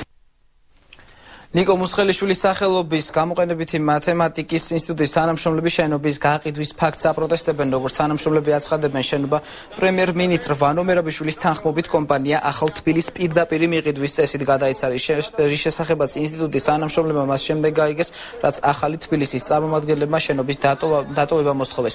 მათემატიკის ინსტიტუტის მეცნიერ მუშაკები შენობის გაყიდვის ფაქტის გამოძიებას ითხოვენ და დახმარებისთვის ახალ ხელისუფლებას მიმართავენ. გამოთვლითი მათემატიკის ინსტიტუტის კოლექტივი შევიკრიბეთ იმისათვის, რომ გავაპროტესტოთ ინსტიტუტის შენობის გაყიდვის ფაქტი. ჩვენ ამ ფაქტის წინაშე ძალიან მოულოდნელად დავდექით. ინსტიტუტის შენობა, როგორც ირკვევა, გაყიდულია ძალიან საეჭვო ვითარებაში, აბსოლუტურად გაუმჭვირვალე გარემოში, პირდაპირ მიყიდვის წესის გამოყენებით. ყველა დაუშვებელია ამ ხალხის, ამ გვალწმოსილი ხალხის ქუჩაში გაშვება და ამისთან ტრადიციების მქონე ინსტიტუტის დახურვა და აქ რაღაცა გაუგებარი სავაჭრო ცენტრის აშენება.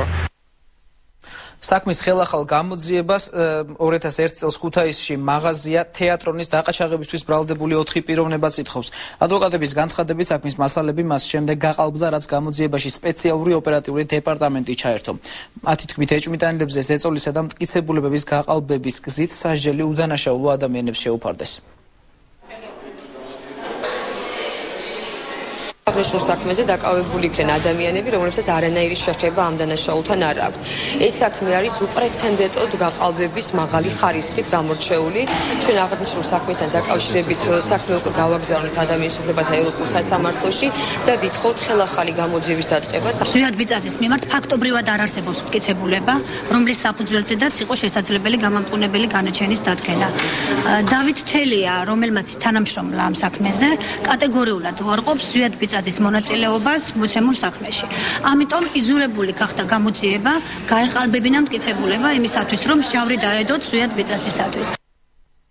ისტორიული რეპრეზენტაცია. ამ სახელწოდებით თბილისის სახელმწიფო უნივერსიტეტი აკადემიკოს მარიამ ლორთქიფანიძის დაბადებიდან 90 წლის იუბილეს საერთაშორისო სამეცნიერო კონფერენციით აღნიშნავს. კონფერენციაზე 2 სექცია იმუშავებს, რომელზეც ქართველი და უცხოელი მეცნიერების სხვადასხვა თემებზე მოხსენებებს წაიკითხავენ. ღონისძიების ფარგლებში უნივერსიტეტის პირველი კორპუსის ფოიეში მარიამ ლორთქიფანიძის ცხოვრებისა და მოღვაწეობის ამსახველი ფოტოებიც გამოიფინება. ძალიან მეამაღება ის, რომ მე ვიგრძენი, რომ ჩემს შრომას უქმა დარჩეული. საქმე მარტო მეცნიერულ მუშაობაში კი არ არის. მე მთელი ჩემი სიცოცხლე საზოგადოებას და განსაკუთრებით ახალგაზრდობას ვემსახურებოდი და ჩემთვის განსაკუთრებით სასიამოვნოა ის ამბავი, რომ ახალგაზრდობა ასე გამოეხმაურა ამ ჩემს საიუბილეო სიტყვას. ყველას მადლობას მოვახსენებ. საიუბილეო თარიღი რასაკურველია, განსაკუთრებით მნიშვნელოვანია ჩვენი უნივერსიტეტისთვის, იმიტომ რომ ბევრი ადამიანის ცნობიერებაში უნივერსიტეტი და ქალბატონი მარიამ ლორთქიფანიძე ერთმანეთთან ასოცირდება. კინოთეატრ რუსთაველში ქრისტიანულ სიწმინდეებზე გადაღებული ფილმების ჩვენება გაიმართა. ღონისძიებაზე ფილმები ანჩის ხატისა და ივერიის ყოვლადწმინდა ღვთისმშობლის ხატის ისტორიაზე უჩვენეს, რომლის რეჟისორი ზაზა ნანობაშვილია. ფილმების პრეზენტაციას ანჩის ხატის ტაძრის მრევლი და სასულიერო პირები დაესწრნენ. ანჩის ხატის ხატი ეს არ არის მარტო ხატი და საღებავი. ეს არის თავად ღვთის სიტყვა, რომელიც ერისის და ბერისთვის უნდა იყოს წარმოჩენილი. და ეს არ არის იმისათვის, რომ მარტო მუზეუმში მისვლელმა ნახონ და რაღაც ისტორიულ რაც წარმოაჩინონ ის კაცობრიობის წინ. ეს წმინდეს 96 წელს მოითხოვა ანჩის ხატის დაბრუნება დედა ეკლესიაში და იმის შემდგომ 16 წელიწადი არის ვლოცულობთ. და ამ 16 წლის მანძილზე ფილმების სხვადასხვა ლიტერატურით შევეცადეთ, რომ ხალხისთვის გაგვეცნო ის ასე ვთქვათ მიჩუმათებული სიწმინდეების კომუნისტების დროინდელი ნამდვილი ჭეშმარიტი ისტორია.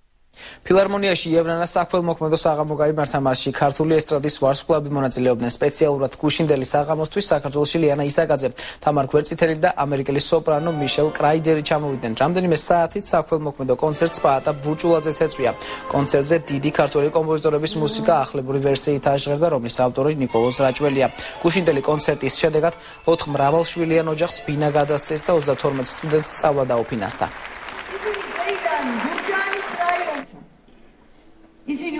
ეს იქნება რაღაც სიყვარულის საღამო, იმიტომ იქ შესრულდება ქართველი ნაწარმოებები, ქართველი კომპოზიტორების ნაწარმოებები და ძალიან კარგი შემსრულებლები არიან. დასთავარია ბინას მივცემ 4 ოჯახს, სადაც საერთო ჯამში 27 ბავშვი, ეს ყველაფერი სცენაზე მოხდება და 32 სტუდენტი მიიღებს დაფინანსებას. ყველაფერს გავაკეთებ, რომ კარგად ვიმღეროთ, მე და ქართულმა ხმებმა, რომ ამ სიმღერამ ააკრებინოს ადამიანს ის ტელეფონი და ის აუცილებელი საქმე გავაკეთოთ. ერთი ადამიანის დახმარება მაინც შეძლებთ ცხოვრების მანძილზე, გონია რომ ამისთვისაც ღირდა ცხოვრება, ასე რომ ჩვენ დღეს გავმართავთ კონცერტს და კიდევ ერთხელ მადლობას ვუთხრით ფონდი იავნანას და პირადად პაატა ბურჩოვას. საიმიჯო ჟურნალის პრეზენტაცია. ჟურნალი რუსთაველის თეატრი ასე ქვია ჟურნალს, სადაც თეატრის სარეპერტუარო პოლიტიკა და ის სიახლეები იქნება აღწერილი, სადაც რასაც თეატრი მაყურებელს თავაზობს. როგორც თეატრის მმართველი ზალ ჩიქობავა აცხადებს, ჟურნალი წელიწადში ერთხელ გამოვა. ჟურნალი არის საინფორმაციო, სარეკლამო, საიმიჯო, ასე ვთქვათ, ის გამოვა სეზონში ერთხელ და სწორედ სეზონში ერთხელ გამოვა, იმიტომ რომ ჩვენ მაყურებელს მივაწოდოთ სრული ინფორმაცია, რა რეპერტუარი არის რუსთაველის თეატრში წარმოდგენილი სეზონის განმავლობაში. ჟურნალზე მუშაობთ დაახლოებით 2 თვე, დაიწყო ეს აგვისტოს პერიოდში და კერძო ფანდრაიზინგის მეშვეობით მოხერხდა ამ ხელო პროექტის განხორციელება. ჟურნალი გამოიწერა საკმაოდ დიდი ტირაჟით და გავრცელება მოხდება ნებისმიერ კომპანიას, ყველა კომპანიაში, ასევე თეატრში, ჟურნალი იქნება უფასო. ბუხ კაფე დედაქალაქში კიდევ ერთი ლიტერატურული კაფე გაიხსნა. წიგნის მაღაზია ერთიანებს ლიტერატურულ კაფეს და გამომცემლობას. მფლობელების თქმით, კაფე აქტიურ ლიტერატურულ ცხოვრებას გვპირდება. ბუხ კაფეში მუდმივად მოქმედი წიგნის მოყვარულთა კლუბიც ფუნქციონირებს.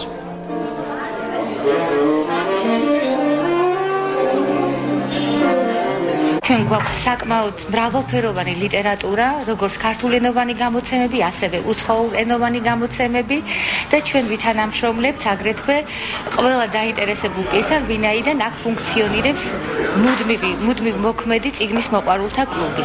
დღეს ქალაქს შეემატა კიდევ ერთი ახალი წიგნის მაღაზია, სახელწოდებით ბუქ კაფე. ვისაც უნდა რომ წიგნის სახით ყავდეს კარგი მეგობარი, კარგი მრჩეველი, ამ ბუქ კაფეს კარი ღია, დილის 10 საათიდან საღამოს 10 საათამდე. ეთერს უკვე რეკლამის შემდეგ ჩემი კოლეგა სოსო კაციტაძე გააგრძელებს მე დროებით გემშვიდობით.